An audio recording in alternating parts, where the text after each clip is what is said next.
welcome to my channel. Welcome to Bookmas Day 11. Hello, so this is Editing Christina coming in to say this is not actually Bookmas Day 11, this is Bookmas Day 12. This was footage that previously was corrupted and I've somehow managed to get it back, and I still wanted to upload it during Bookmas. So happy Bookmas Day 12, happy final day of Bookmas. I really hope you enjoy it. Back to Christina, past Christina. My favourite book of each month of 2025. This is absolutely crazy. Some months I didn't have 5 stars, other months I had 5 stars. Some months, I think there was 4 months of the year that I didn't have a 5-star read. So let's go through my favourite book of each month of 2025, starting from January, ending with December.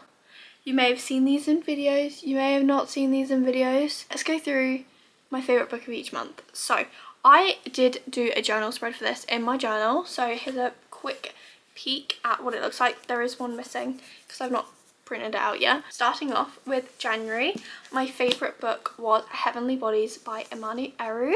This is still one of my favourite books of the entire year. This is a 6-star read for me. In this book we are following Alara and Enzo and their star-crossed lovers, and she essentially is kidnapped but from her kingdom by the King of Helios, which is Enzo's dad, and Enzo is forced to train her into becoming a weapon for them to help kill their enemies, essentially. And it's such a good time, one of my favourite reads of the year, and I cannot believe, like, one of my favourite books of the entire year I read in January. And honestly, there's only like one book in this pile that even tops this book, which is next. This is probably like my second favourite book of the entire year. Favourite book of January, Heavenly Bodies by Emmanuel Eru. So the next book is Return of the Darkness by Laura Carter. This is my favourite read of the entire year. I seriously love this book with my whole entire heart, and not only is this book a 6-star read, but this book in particular has such a special place in my heart and always will. This is the first book that I ever received an ARC for, and it's just absolutely crazy to me that this book, that is my favourite book of the entire year, I got to read early, and I was lucky enough to read early, and since then I have been lucky enough to receive a different arc from Laura. Also, this series has just stuck with me so much through the year and a half since I read book 1. This is my favourite book of 2025. This is also my pick for my favourite book of February. This is a 6-star read. This is a Infinity Star read. This is the 3rd book in the Lost Kingdom saga. I've spoke about the Lost Kingdom saga so many times on my channel that it doesn't surprise me that one of Laura's books is on here. Seriously, this is my favourite book of February and my favourite book of the entire year. So, Return of the Darkness by Laura Carter. Okay, next is my favourite book from March is The Rebel Witch by Kristen Cicerelli. This was a 4.5 star. So this is one of the months that I did not have a 5-star read. I honestly don't. I think I potentially was in I wasn't in a reading slump, but nothing hit as good as Return of the Darkness for a couple of months. But we have The Rebel Witch by Kristen Cicerelli. This is the 2nd book and final book in the duology, the Crimson Moth duology. I didn't love The Rebel Witch as much as the Crimson Moth, but compared to the other books that I read in March, this was my favourite book. I loved getting the wrap up and the end of the story of Rune and Gideon. This is my favourite book from March. Next, going into my favourite book from April, we have The Rose Bargain by Sasha Payton Smith. This again is a 4.5. I also didn't have a 5-star read in April. This is one of my favourite books of the entire year. Even though it's not a 5-star read, it is one of the books I think about a lot more. But we have The Rose Bargain. It's seriously such a good book. This book is like a YA Faye meets Bridgerton vibe book, and it's so good if you want like Faye as in like more Cruel Prince Faye and like Bridgerton vibe. This book is definitely for you. We are following our main girl Ivy, who is entering her debutante I guess, season. But when the girls enter this season, they are forced to make a bargain with the Fae Queen. Most of the time the girls are like, I want prettier hair, I want prettier face, I want this. But Ivy plans to use her bargain to uncover a secret of what happened to her sister, who disappeared and then reappeared, but her family have been cast out from society ever since. And it is Ivy's turn to try and put her family back into society in a higher place, but also try and figure out what happened to her sister whilst still being in this season. And there are trials and it's so good. Okay, my favourite book from May.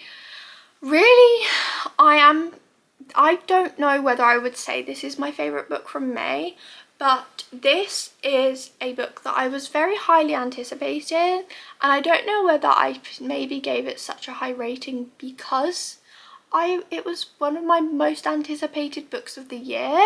But we have Releasing 10 by Chloe Walsh. I read this book really fast. These books I would not go out of my way to be like, you should read them, because I feel like these books have so many trigger warnings, so many triggering subjects, that they are advertised really differently. A lot of people say really focus on the romance in these books when they talk about them, and obviously it is a romance series, but it's a lot more triggering than a normal romance series. I would still say this is my favourite book from May. I wouldn't say it is I typically have a rating for this book. I find it really difficult to rate this book, and it has been months and I still find it difficult to rate this book because I feel like I shouldn't be rating it. I don't know. I feel like this one feels a lot different than the other 5 books in this series, and a lot more triggering, a lot more hard-hitting, and focuses a lot more on certain topics. For all this reason, I have not rated this book, but yeah, this is May's favourite book. Okay, going on to June's favourite book, we have The Night and the Moth by Rachel Gillig. This was a 4.5 star read. I love this book so much. I cannot wait for book 2. This book was a book that I went into generally thinking it's not going to be so much up my street and I wouldn't enjoy it very much, but I had the best time with this book. I think I binged it pretty quickly and I had the best time. I read it in a vlog over here, and in this book we are following Sybil, and she's a diviner. Basically 10 people who basically trade 10 years of service for a place to live, essentially, but their service is dreaming about other people's futures when they come to ask what their future beholds and figuring out what it is. So it's not a very nice service or nice dreams, but when they are coming up to their last year of service, their last part of the service at all, the girls start mysteriously disappearing one by one, and Sybil asks a knight to help her try and figure out what is going on and why they're disappearing. I really would recommend this. I feel like I'm not very good at summing up my favourite books, but yeah, I feel like I'm not very good at summing them up. Okay, now for the next 3 months, there is going to be a common theme. July's favourite book is Lady of Shadows by Melissa K. Rodrich. This is book 2 in the Lady of Darkness series. I love this series. I didn't expect to love this series as much as I did. This series has been a chokehold. This series is probably one of my favourite completed series that I have ever read. This is my favourite read from July, which was a 4 star. Then, what I mean by, well, there's a bit of a thing coming on. We then have book 4 in the series as my favourite pick for August, Lady of Embers. Again, this series is so good. Hold on, you would think that's the last one, wouldn't you? No. In September, my favourite book is Lady of Starfire, which is book 5 and the final book in this series. I love this series. It has been a chokehold. The characters, the plot, the found family, the enemies to lovers, the way the story progresses through the 5 books is seriously amazing, and I cannot recommend that series enough. But they were my favourite reads through July, August and September. So I guess you can probably gather that that series had me in a chokehold, because sometimes when I love a series so much, I don't want to binge them, and sometimes I want to binge them, other times I want to savour them.